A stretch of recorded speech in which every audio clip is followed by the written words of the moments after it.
Bienvenue sur Monde du Foot, la chaîne incontournable pour tous les amoureux du football africain et les analyses tactiques approfondies. Aujourd'hui, nous nous penchons sur un match crucial des éliminatoires de la Coupe du Monde 2026 dans le groupe F, la Côte d'Ivoire face à la Gambie. Les éléphants, auréolés de leur titre de champion d'Afrique lors de la Coupe d'Afrique des Nations 2023, traversent une période charnière. Après un début de campagne en demi-teinte, leur objectif est clair, battre la Gambie pour reprendre la tête du groupe, actuellement occupé par le Gabon suite à sa récente victoire contre le Kenya. Mais ce choc ne sera pas une simple formalité. Entre des lacunes techniques à corriger, un système de jeu à ajuster et une équipe gambienne capable de surprendre, la Côte d'Ivoire devra élever son niveau de jeu. Faye Emers, le sélectionneur, se trouve face à un défi de taille. Saura-t-il trouver la bonne formule pour guider ses joueurs vers le succès? Sur Monde du Foot, nous allons décortiquer ce match sous tous les angles, les forces et faiblesses des deux équipes, les clés tactiques essentielles, les statistiques historiques et les enjeux pour la qualification au Mondial 2026. Historiquement, la Côte d'Ivoire a toujours dominé la Gambie, avec 3 victoires éclatantes depuis 2013, 3-0 en 2013, 3-0 en 2013 et 2-0 en 2023, soit 8 buts marqués pour 0 encaissés. Cette suprématie passée est un atout psychologique, mais dans les éliminatoires, rien n'est jamais acquis. Alors, installez-vous confortablement, car sur Monde du Foot, nous vous offrons une analyse complète, digne des plus grands plateaux télévisés. Mais avant de plonger dans le vif du sujet, posons-nous 3 questions captivantes. La Côte d'Ivoire parviendra-t-elle à mobiliser ses stars comme Sébastien Haller et Franck Kessié pour faire la différence? Faye Emers réussira-t-il à imposer une stratégie gagnante dans ce match décisif? Et enfin, les éléphants ont-ils vraiment les moyens de reprendre la tête du groupe F? Commençons par un état des lieux de la Côte d'Ivoire. Les éléphants possèdent un effectif d'une richesse exceptionnelle, digne d'une équipe prétendante au titre mondial. Avec des joueurs évoluant dans les meilleurs championnats européens, comme Sébastien Haller, Franck Kessié à Al Ahly en Arabie Saoudite, Simon Adingra à Brighton en Premier League ou encore Nicolas Pepe, ancien d'Arsenal, la Côte d'Ivoire a de quoi faire trembler n'importe quel adversaire. Pourtant, leur dernier match face au Burundi a jeté une ombre sur leurs ambitions. Trop de déchets techniques, des passes mal ajustées, une finition en berne et un manque criant de fluidité dans le jeu ont terni leur performance. Si Faye Emers veut triompher face à la Gambie, ces imperfections devront être gommées sans délai. Lors de la Coupe d'Afrique des Nations 2023, la Côte d'Ivoire avait brillé grâce à une formation en 4-2-3-1, un système qui offrait un équilibre parfait entre solidité défensive et créativité offensive. Mais contre le Burundi, ce schéma a semblé vaciller, avec des joueurs parfois alignés hors de leur position naturelle, ce qui a désorganisé l'équipe. Pour ce match face à la Gambie, Faye doit revenir aux fondamentaux et optimiser son 11 de départ. En attaque, Sébastien Haller est une évidence en pointe. Son sens du placement, sa puissance physique et sa capacité à conclure les actions en font un pivot idéal. Sur les ailes, des joueurs explosifs et dribbleurs comme Simon Adingra, Nicolas Pepe ou Oumar Diakité pourraient dynamiter la défense gambienne, souvent dépassée par la vitesse et la technique. Au milieu de terrain, un trio composé de Franck Kessié, Ibrahim Sangaré et Jean Aoulou serait une combinaison redoutable. Kessié, avec son énergie débordante et sa vision du jeu, pourrait dicter le tempo, tandis que Sangaré, véritable roc défensif, récupérerait les ballons pour alimenter les attaquants. Aoulou, quant à lui, apporterait une touche de stabilité et de complémentarité à ce duo. En défense, des joueurs comme Douéguéla, Wilfried Singo, Emmanuel Agbadou et Camara ont les qualités pour former une arrière-garde infranchissable. Cependant, la clé résidera dans la cohésion et la communication. Trop souvent contre le Burundi, les transitions défensives ont été mal gérées, laissant des espaces exploitables.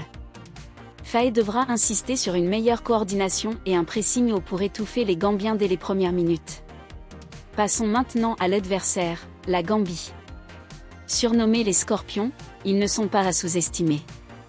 Depuis leur quart de finale historique à la Coupe d'Afrique des Nations 2021, les Gambiens ont montré une progression constante. Portés par des joueurs talentueux comme Abli Jallow, qui évolue au FC Metz en France, et Musa Barrow, attaquant d'Al Tawoun en Arabie Saoudite, ils misent sur un jeu rapide, direct et des contre-attaques tranchantes. Ce style pourrait poser de sérieux problèmes à une Côte d'Ivoire parfois lente à se replier en défense.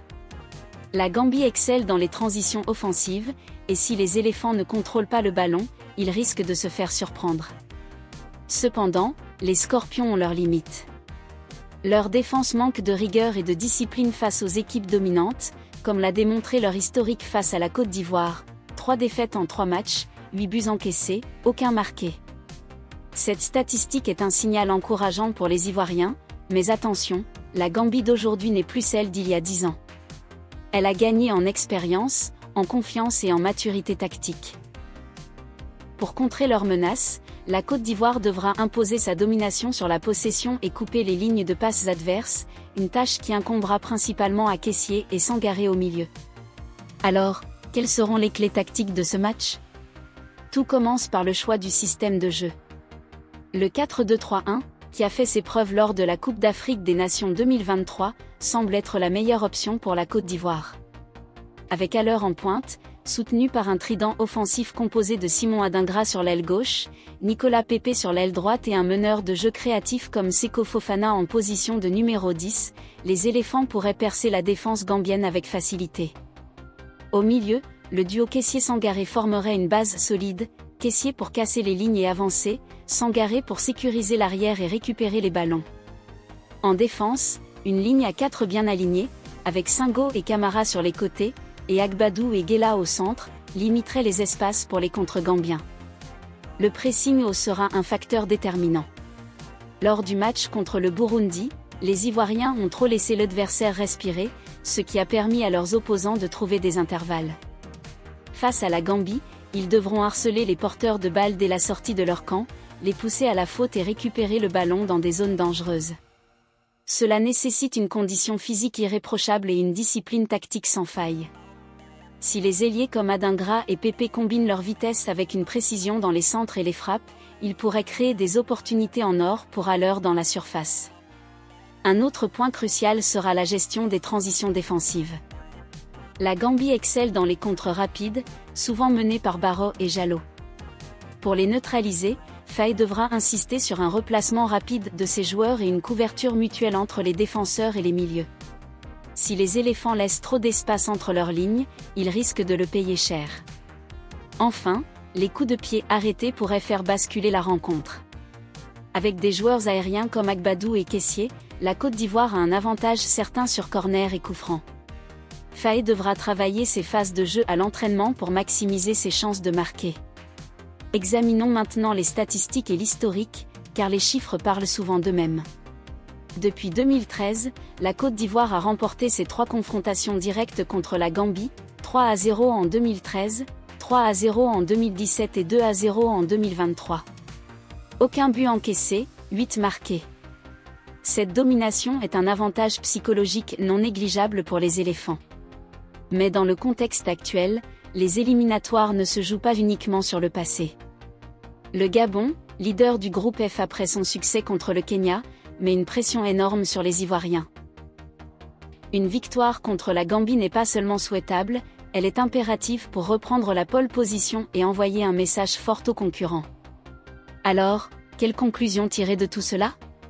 Sur le papier, la Côte d'Ivoire a toutes les cartes en main pour s'imposer.